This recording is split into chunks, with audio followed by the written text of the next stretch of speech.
morning students. Today we are going to start exercise 9.1. Exercise 9.1 में 16 question है, तो हम 5, 5 एंड 6 के 3 पार्ट्स में इसको डिवाइड करके 3 लेक्चर में इसको कंप्लीट करेंगे। 9.1 से पहले 8 चैप्टर जो हमने किया था उसमें ट्रिग्नोमेट्री का इंट्रोडक्शन पढ़ा था। अब इंट्रोडक्शन के बाद एप्लीकेशंस के बारे में एक हल्का सा ओवरव्यू आपको इससे पहले वाले लेक्चर में दिया था। तो एक बार अगर जो पहले वाला लेक्चर नहीं देख के आए हैं तो वो डिस्क्रिप्शन से पहले वाला लेक्चर देख लें, उसके बाद यहाँ पे आए। यहाँ हम डायरेक्ट क्वेश्चंस करेंगे। क्वेश्चन फर्स्ट है एक्सरसाइज 9.1 से, A circus artist is climbing a 20 meter long rope which is tightly stretched and tied from the top of a vertical pole to the ground. एक सर्कस आर्टिस्ट है, क्या बोलता है? ए circus artist is climbing, एक circus artist जो है एक रोप के ऊपर क्लाइंब कर रहा है, रस्सी के ऊपर चढ़ रहा है। ए 20 मीटर लॉन्ग रोप, जो कि कितने मीटर लंबी है? 20 मीटर, ठीक है।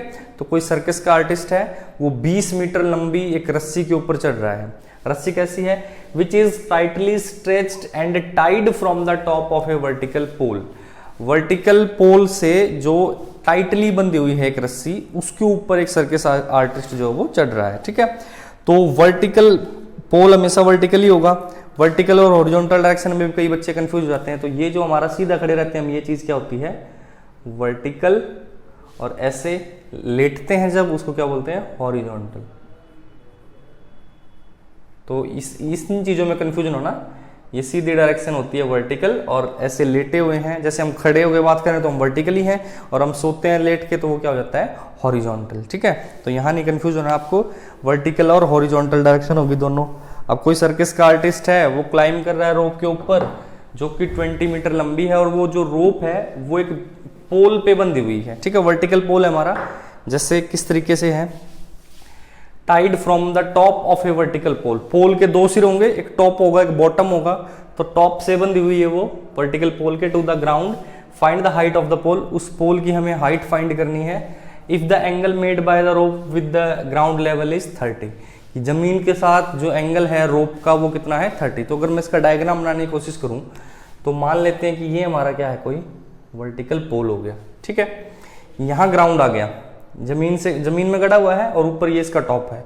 अब ये टॉप जो है इससे रस्सियां से बंधी होगी, ये फिर जमीन आ गई। यहां पे इसको ढंग से मिला देते हैं एक बार, ठीक है। ABC, पोल बिल्कुल सीधा खड़ा होता है, तो ग्राउंड के साथ पोल जो एंगल कितने डिग्री का बनाएगा? 90 डिग्री का, ठीक है। वर्टिकल पोल है, ग्राउंड के साथ उसका एंगल कितने डिग्री होगा? 90 डिग्री, ठीक है। ये रोप है, इसकी लेंथ गिवन है 20 मीटर, तो रोप की लेंथ क्या होगी हमारी? 20 metre. If the angle made by the rope with the ground level is 30, ये रोप है हमारी और ये जमीन है। ग्राउंड लेवल मतलब धरती, जमीन, इसके साथ ये एंगल बना रही है रोप, ये जमीन, ये ग्राउंड लेवल है, ये रोप है, तो दोनों के बीच में ये एंगल है, और ये कितना दे रखा है? 30 डिग्री। क्लियर हुई बात? एक वर्टिकल, ये वर्टिकल पोल है हमारा, इसके साथ ये रस्सी बंधी हुई है, ये जमीन का हिस्सा है, इधर रस्सी इधर पोल, जमीन पे गड़े हुए दोनों, ठीक है। तो ये बिल्कुल टाइटली स्ट्रेच, बिल्कुल कस के बांधी गई है ये रस्सी, और इसके ऊपर एक आर्टिस्ट जो है वो चढ़ रहा है। तो हमें इस पोल की हाइट निकालनी है। तो साफ साफ सी बात है, यहाँ राइट ट्रायंगल बन गया। यहाँ पे इन राइट ट्रायंगल ABC, ठीक है। AB denotes the vertical pole,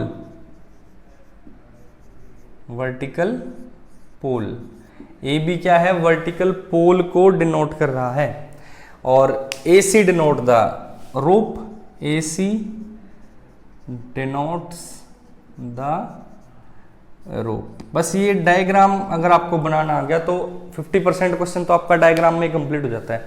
अब देखो, ये जो हमारे पास ट्रायंगल ABC है, इसमें मुझे पोल की हाइट फाइंड करनी है ना, पोल की हाइट यानी कि AB फाइंड करना है।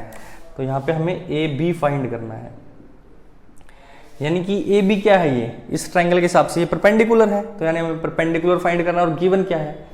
ये चीज गिवन है हाइपोटेन्यूज, परपेंडिकुलर फाइंड करना है, हाइपोटेन्यूज गिवन है। तो जो रेशियो हम पढ़ते हैं साइन कॉस टेन का, वो क्या होता है?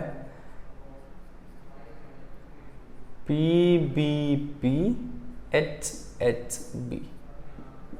तो इनमें से कौन सा ट्रिग्नोमेट्री फंक्शन यूज होगा? देखो परपेंडिकुलर फाइंड करना है और इसका जो है हाइपोटेन्यूज ही होना। तो परपेंडिकुलर और हाइपोटेन्यूज दोनों एक साथ किस में आते हैं? साइन में। परपेंडिकुलर और हाइपोटेन्यूज दोनों आते हैं साइन में। तो यहां हम क्या करेंगे? साइन थीटा का यूज करेंगे। ठीक है, तो in triangle A B C sine theta is equal to perpendicular upon hypotenuse. ठीक है, sine theta is equal to perpendicular का क्या नाम है? ए बी, और हाइपोटेन्यूज का क्या नाम है? ए सी। और थीटा कितना है? ये एंगल थीटा होगा हमारा। तो थीटा कितना गिवन है यहाँ पे? 30। तो सब वैल्यू रिप्लेस करो। साइन थीटा था तो साइन तो हो गया 30 is equal to perpendicular A B. इसके बारे में कोई नॉलेज नहीं है, तो हमें फाइंड करना है। तो ए बी अपॉन ए सी। ए सी कितना है हमारा? 20। अब टेबल से साइन 30 की वैल्यू देखो। साइन 30 होता है हमारा 1/2 is equal to A B upon 20। Cross multiply करोगे तो A B is equal to 20 upon 2। 2 से 10। A B is equal to 10 और यूनिट क्या है इसकी? मीटर। तो ए बी क्या है? Height of pole. यहाँ पे लास्ट लाइन लिख देंगे हम HEIGHT, height of pole is equal to 10 metre. ठीक है, बिल्कुल सिंपल क्वेश्चन था।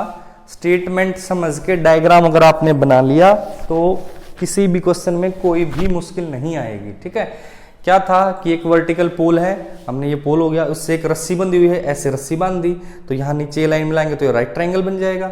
और राइट ट्रायंगल में फिर देख लो क्या गिवन है और क्या फाइंड करना है, उसके हिसाब से अपना फंक्शन यूज कर लो। साइन यूज होगा, कॉस यूज होगा कि टेन यूज होगा। टेबल से जो एंगल ऑफ एलिवेशन है ये, इसकी वैल्यू साइन 30 की देख लिया हमने 1/2 होती है। लर्न भी हो जानी चाहिए आपको ये। ठीक है, नहीं लर्न हो तो टेबल तो आपको बताया था कि पहले टेबल ड्रॉ करके रखें तब आगे बढ़ेंगे हम। ठीक है, तो वहां से वैल्यू देख के जस्ट एक क्रॉस मल्टीप्लाई। सॉल्यूशन का तो एक स्टेप है, आप सीधा यहाँ से भी स्टार्ट कर सकते थे, लेकिन बेसिक बातें लिखनी जरूरी होती हैं। छोटे से क्वेश्चन होते हैं, 3, 4, 5 मार्क्स का क्वेश्चन आता है, तो सारी बातें लिख के चलोगे तभी आपको 5 आउट ऑफ 5 मिलेंगे। अगर आप डायरेक्ट यहीं से स्टार्ट कर दोगे तो फिर पूरे मार्क्स नहीं मिलेंगे। ठीक है, अब चलते हैं इसके सेकेंड क्वेश्चन पे। क्वेश्चन 2 है a tree is breaks due to storm and the broken part bends so that the top of the tree touches the ground. एक ट्री है, स्टॉर्म की वजह से वो ब्रेक हो गया है। ये ट्री खड़ा हुआ है, जैसे मान के चलो टूट गया है वो, जैसे यहाँ से टूट गया तो ये पार्ट जो बेंड होके ये नीचे जमीन पे लग गया है। ठीक है, तो इस टाइप से हो गया पोर्शन ये, मतलब ये पूरा जैसे मान के चलो आप ये ट्री है, ये यहाँ से ब्रेक होके ऐसे ये ब्रोकन जो पार्ट है वो यहाँ जमीन पे लग गया है। तो इस टाइप का डायग्राम हो गया हमारा, राइट ट्रायंगल बन जाएगा ये। ठीक है, तो इस तरीके का क्वेश्चन है। Touches the ground making an angle of 30 degree with it. और जहां टच होता है ग्राउंड पे, जमीन पे जहां टच हो रहा है उसके साथ वो एंगल कितना बनाता है? 30 डिग्री का। The distance between the foot of tree to the point where it touches is 8 metre. Tree के फुट और जहां से ये बेंड होने के बाद पार्ट टच हुआ, यानी कि ये पोर्शन, इसके बीच का डिस्टेंस कितना है? 8 मीटर। ठीक है, तो हमें बतानी है हाइट ऑफ ट्री। तो पहले सिंपल डायग्राम बनाते हैं। ये ट्री है मान लेते हैं हमारे। ठीक है, तूफान आया, ये यहां से टूट गया, टूटने के बाद ये वाला जो पोर्शन है ये जमीन पे लग गया आके, ये वाला जो पोर्शन है टचेस द ग्राउंड, इसने खुद बोला हुआ है ना कि the broken part bends so that the top of the tree touches the ground. ये जो टॉप है ट्री का, ये टच होकर यहाँ बॉटम पे आ गया, तो ये ऐसा बन गया कुछ। ठीक है, ये वाला पार्ट और ये वाला पार्ट इक्वल है, ये आपको पता चली गया, यही तो बेंड होकर नीचे जमीन पे लगा है, तो ये पोर्शन और ये पोर्शन दोनों इक्वल है। ठीक है, अब आगे क्या कहता है कि अच्छा एंगल कितना बनाया इसने यहाँ बेंड होने के बाद? 30 डिग्री। ये ट्री का फुट है और ये ट्री का टॉप हो गया, पहले ये कुछ नहीं था, ये यहाँ से टॉप आके बेंड हो गया, तो ये चीज जो ये जो पॉइंट है ये ट्री का टॉप है। अब यहाँ से ये क्या कह रहा है कि the distance between foot of the tree, tree के फुट ये रहे, यहाँ से to the point where the top touches the ground, top कहाँ के टच हुआ? ये, इसके बीच का डिस्टेंस ये वाला पोर्शन कितना है? 8 मीटर। क्लियर हुई बात ही? अगर मैं इसका नाम लिखूं ABC, ठीक है, तो ये चीज हमारा एक राइट ट्रायंगल बन गया। यहाँ पे ट्री है सीधा ही खड़ा हुआ ग्राउंड के साथ, तो ये एंगल कितना हो जाएगा? 90 डिग्री। तो ये जो पार्ट बना है यहां से मैं ये बोल सकता हूं height of tree is, height of tree, ये पोर्शन तो है ही है AB, और जो ऊपर वाला हिस्सा, ये वाला हिस्सा, टोटल हाइट ट्री की ये है ना, तो ये दो पार्ट में डिवाइड है, ये प्लस ये। अब ये चीज को हम, ये वाली चीज यहाँ बैंड हो गई है, तो ए बी प्लस ए सी। ये बात कितनी क्लियर हुई है, दोबारा देख लो एक बार। ट्री की हाइट थी पूरी ये, ठीक है। फिलहाल जो ट्राइंगल में पोर्शन आ रहा है तो ए बी, और ये चीज यही तो आके यहाँ बैंड हुई है, तो ए बी प्लस ए सी, ये क्या होगी हमारी हाइट ऑफ द ट्री, ठीक है। तो इस क्वेश्चन में हमें इस ट्राइंगल का ए बी सी का परपेंडिकुलर भी निकालना है, ए बी और ए सी दोनों फाइंड करने हैं ना। तो ए बी क्या है इसका परपेंडिकुलर, और ए सी क्या है इसका हाइपोटेन्यूस। तो परपेंडिकुलर और हाइपोटेन्यूस हमें दोनों निकालने हैं। और गिवन क्या है, गिवन है बेस। तो रेशियो यही होती थी P upon H, B upon H और P अपॉन बी। तो परपेंडिकुलर और हाइपोटेन्यूस का कॉम्बिनेशन तो है नहीं यहाँ पे, बेस के साथ वाले कॉम्बिनेशन है, क्योंकि गिवन क्या है बेस। तो एक बार हम इसमें ये कॉस थीटा यूज कर लेंगे और एक बार टेन थीटा, ठीक है। तो in triangle A B C tan theta perpendicular upon base होता है, ये थीटा है तो इसके सामने वाली साइड परपेंडिकुलर, यानी A B upon B C. Theta की जगह 30 है, tan 30 degree is equal to A B upon B C. A B कितना है, ए बी तो फाइंड ही करना है हमें, तो ए बी की जगह तो ए बी रह गया, upon B C, B C है 8। टेन 30 आप टेबल से देख लेंगे 1/√3 ए बी अपॉन 8 उधर जाके A B is equal to कितना हो जाएगा 8√3, ठीक है। मीटर में बात चल रही है तो हो गया मीटर। तो ये वाला पोर्शन इतना हो गया। दूसरा मैं अब बेस गिवन, अब तो मेरे पास परपेंडिकुलर भी आ गया, मैं साइन थीटा भी लगा सकता हूँ यहाँ पे। परपेंडिकुलर ये होगा, लेकिन अंडर रूट वाला है तो पोर्शन ज्यादा मुश्किल पड़ेगा। तो यहां से मैं लिखता हूं in triangle A B C cos theta क्या होता है, कॉस थीटा होता है बेस अपॉन हाइपोटेन्यूस। बेस है बी सी और हाइपोटेन्यूस है ए सी। तो कॉस 30, थीटा 30 होगा ना, बी सी है 8, ए सी का पता नहीं है। कॉस 30 होता है 1/2, कॉस 30 इज 1/2। तो उसके बाद बी सी, अगर यहां जगह बचे, सॉरी कॉस 30 नहीं साइन 30 होता है 1/2, ये हो जाएगा √3/2। 8 upon A C, cross multiply करो, ए C is equal to 8 into 2 ऊपर √3 नीचे, तो A C is equal to क्या होगा हमारा 16 अपॉन √3 मीटर। अब निकालनी है height of the tree. Height of the tree आपको स्टार्टिंग में बताई थी, हाइट ऑफ द ट्री क्या है A B plus A C. Height of the tree is A B plus A C. तो हाइट ऑफ ट्री क्या होगी, height of tree is equal to A B plus A C. Value put करो, A B की value 8/√3 plus 16/√3, LCM आ गया हमारा √3, ये हो गया 8 प्लस 16 24/√3, ठीक है मीटर। और अच्छे से लिखना है तो इसको रैशनलाइज कर लो, √3 से मल्टीप्लाई, √3 से डिवाइड, ये हो गया 24√3/√3 इंटू √3, 3 8 जा 24, दैट मीन्स 8/√3 मीटर। तो ये हमारी होगी हाइट ऑफ द ट्री, ठीक है। थोड़ा सा अलग इसलिए था ये क्वेश्चन, इसमें बैंड होने के बाद दो हिस्से पूछ लेते, तो इसमें परपेंडिकुलर और हाइपोटेन्यूस दोनों निकालने हमने, तो ये थोड़ा सा डिफरेंट चलेगा इससे, ठीक है। नेक्स्ट स्टेटमेंट थोड़ी लेंथी है तो इसलिए मैं रीड कर रहा हूं स्टेटमेंट को। A contractor plans to install 2 slides for the childrens to play in a park. Slides आपने देखी होंगी पार्क में कि बच्चे एक तरफ से चढ़ते हैं फिर ऐसे फिसल के नीचे आ जाते हैं। तो अगर उसकी शेप देखें तो वो भी बीच से राइट ट्रायंगल दिखेगी आपको, ऐसे से चढ़ेंगे फिर ऐसे उतर जाते हैं, तो वो राइट ट्रायंगल की शेप में स्लाइड होगी, ठीक है। तो वो जो कॉन्ट्रैक्टर है वो 2 टाइप की स्लाइड्स बनाना चाह रहा है। कैसी, for the children below 5 years, जो बच्चे 5 साल से कम की एज के हैं। She prefer to have a slide with top of height 1.5 metre, उसकी जो हाइट देगा वो 1.5 मीटर। छोटे बच्चों के लिए छोटी स्लाइड, बड़े बच्चों के लिए बड़ी स्लाइड। तो जो छोटे बच्चे हैं 5 साल से कम के बच्चे हैं उनके लिए जो स्लाइड होगी उस स्लाइड की हाइट कितनी होगी 1.5 मीटर, ठीक है। तो अगर छोटे बच्चों के लिए स्लाइड बना रही है for the childrens below 5 years, तो तो उनके लिए जो स्लाइड का टॉप रहेगा वो कितना मीटर लंबा रहेगा, 1.5 मीटर। ठीक है, ऐसे जाएंगे 1.5 metre. Clear. Is inclined an angle of 30 to the ground, और इसके साथ जो ग्राउंड का एंगल रहेगा, ऐसे स्लाइड आएगी, वो कितना होगा हमारा 30 डिग्री। तो कुछ इस टाइप का डायग्राम बनेगा हमारा छोटे बच्चों के लिए। ठीक है, क्या पूछता है, तो ये बात होगी, whereas for the children, for elder children she wants to steep slide at a height of 3 metre. जो बड़े बच्चे हैं, फॉर, यहां ड्रॉ कर लेते हैं, फॉर द एल्डर चिल्ड्रंस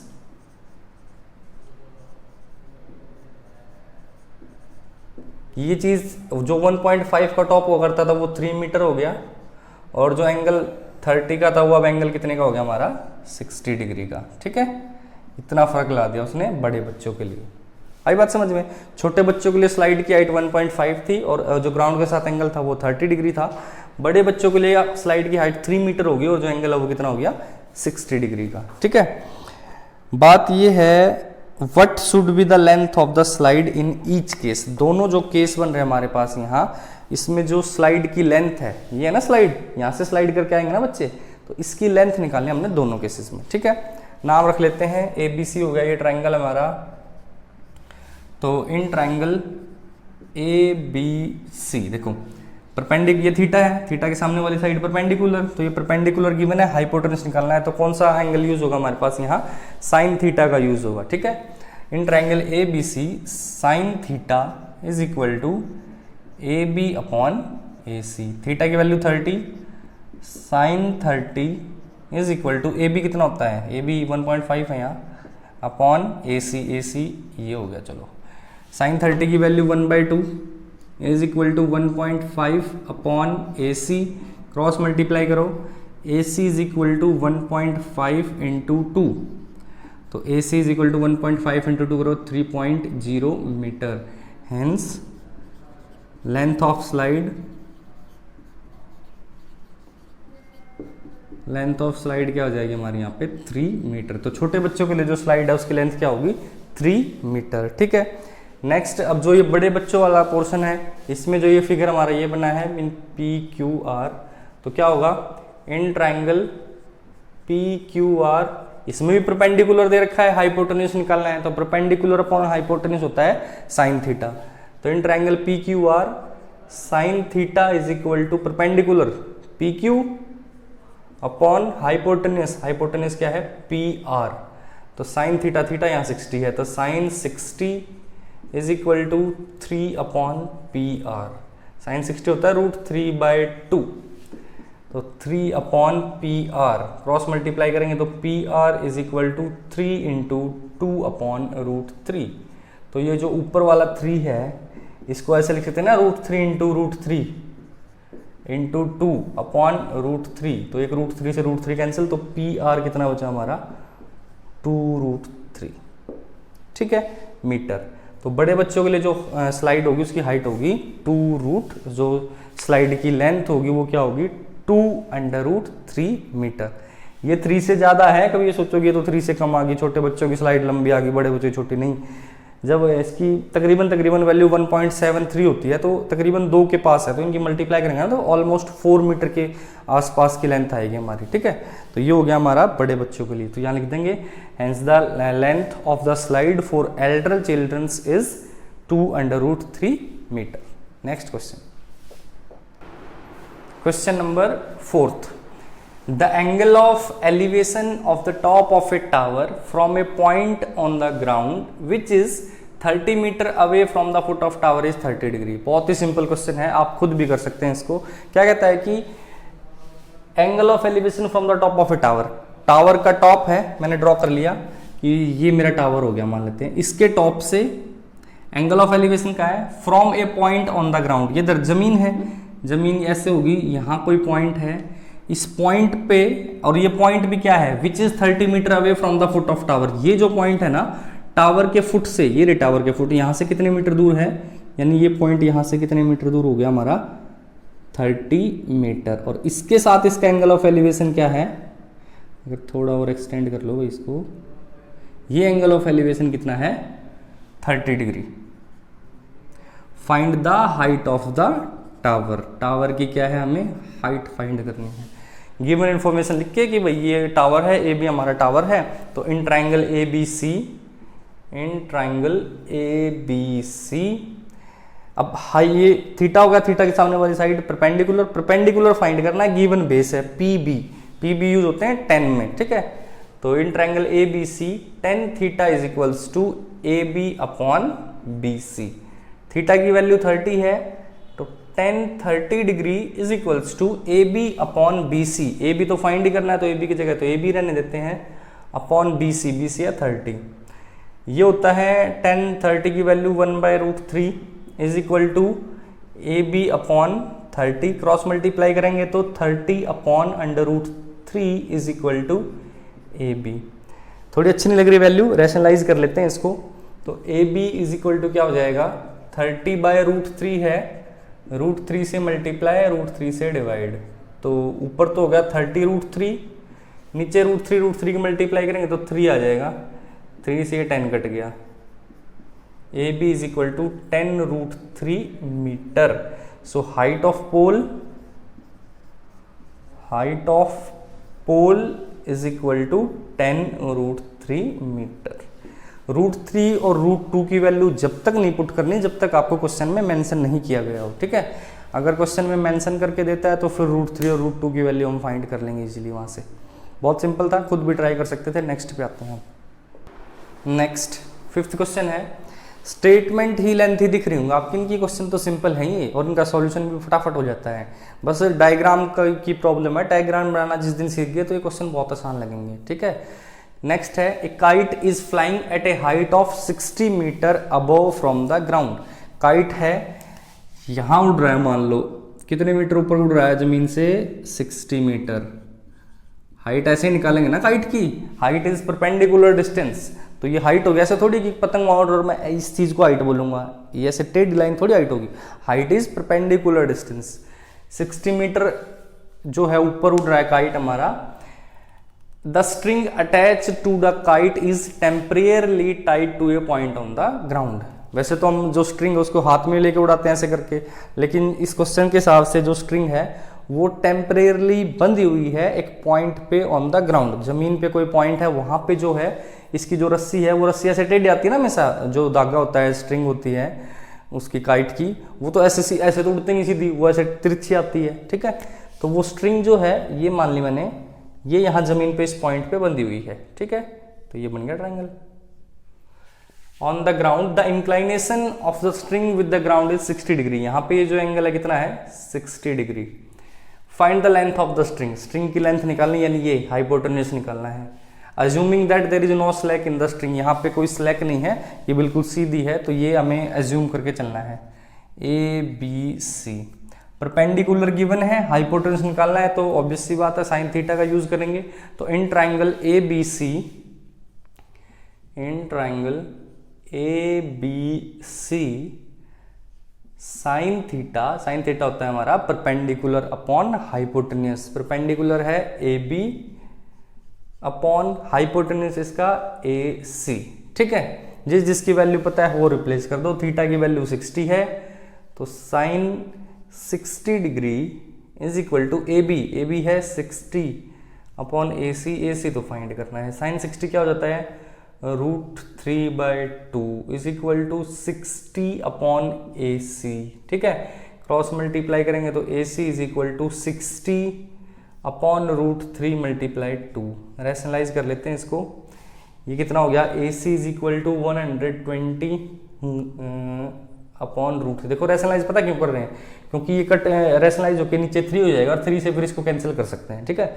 तो जिन क्वेश्चंस में कैंसिल होता है नहीं मैं रैशनलाइज कर रहे हैं हम, तो √3 से मल्टीप्लाई, √3 से डिवाइड, तो ये हो गया 120 इंटू √3, नीचे √3 इंटू √3 हो गया 3 1 जा 340। तो A C is equal to कितना आ गया, 40/√3 मीटर।